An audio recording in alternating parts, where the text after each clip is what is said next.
In this video, I'll be sharing with you how you can apply for your TRN online in Jamaica.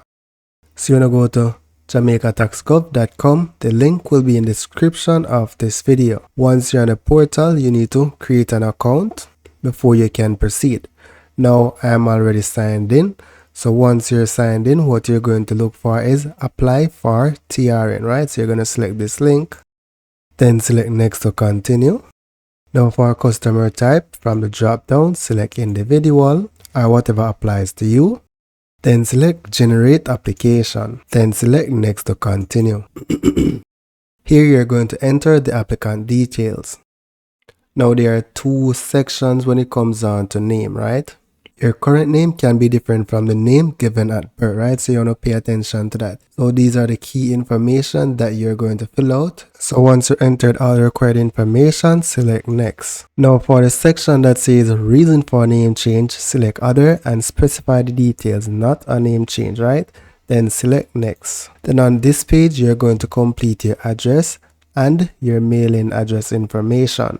So if it is the same as above, you can check this box that says same as above. Provide your phone number, your email address, and a preferred form of contact, right? Then select the tax office where you wish to collect your TRN. So let's say Linstead. Once you complete all the required information, select next. Now enter your mother's detail and then select next. Complete your employment information and then select next. Who will be signing this application? Is it the applicant? Select what best apply, then select next. Now the following supporting documents are required, right? So a passport or driver's license or a national voter's ID, work ID, school ID, professionally produced passport size photograph or any other photographic ID must be used with a birth certificate. You could also use a marriage certificate or deed poll if applicable. So you're going to select what best applies to you, complete the required information, and then attach a copy of your document. Then here you're going to select add to add the attachment and browse for the file.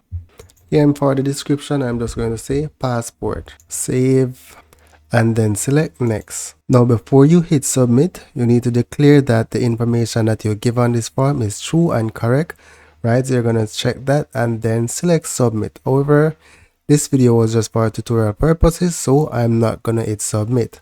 So that's it for now, guys. Thank you for watching and see you in the next video.